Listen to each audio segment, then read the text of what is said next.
Hi, my country people. Una don hear Ololade me Àṣàkẹ from the music wey una dey hear recently? Which of im popular track una sabi well well?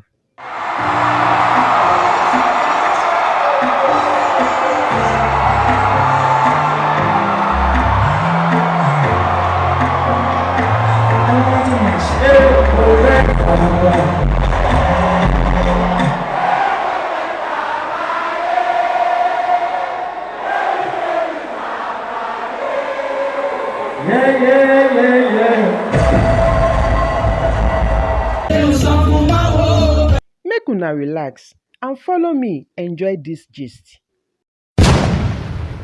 Dem born Ahmed Ololade Àṣàkẹ, wey everybody know as Mr. Money, for January 13th, 1995.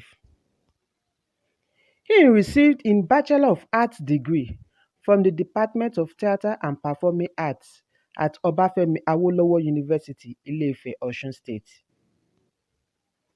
He don marry, im kukushi, marital life, family, abeg, all those gist na tori for another day. Wetin I bring una today na the achievement wey the guy don achieve within the shortest period wey the guy enter music this year.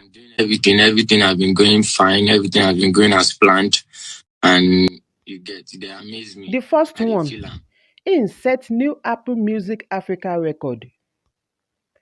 Wetin dis one mean be say na im album Mr. Money with the Vibe break the internet as plenty people all over the world begin lis ten to am since the first day wey im release am for internet.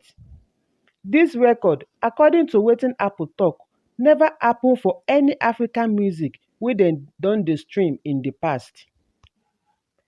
The second one na the record with Turntable Nigeria Top 100.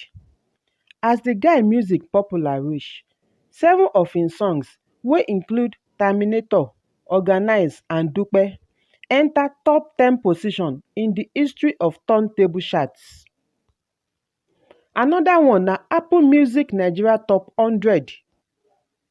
The first album wey Asake release waka go occupy the first 12 spots for the top 100 wey Apple arrange for Nigerian music. Dis one never happen for the record wey Apple get since dem start business.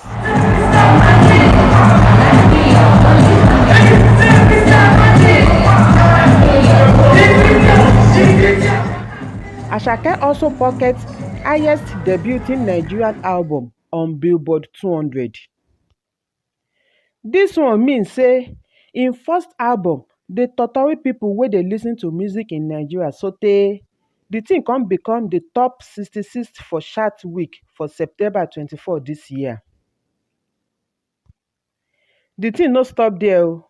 The album kuku move again come become the 4th album wey dem rank highest for Nigerian music charts. Again, Asake album Mr. Money with the Vibe break another record as the song climb go hit the number 2 for World Billboard album chart. Im achieve dis feat for September 24, 2022. For obodo oyinbo United Kingdom, Asake album sweet oyinbo pipo sotey enter number 22 for UK top album chart. According to records wey dem release, no African man don achieve dis kind thing before.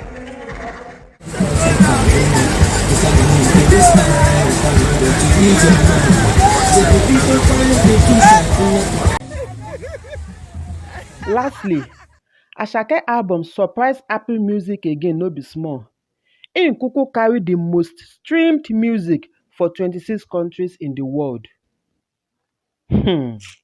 My people, if una understand wetin dis one mean, una go sama Ololade Asake 3 gbosa.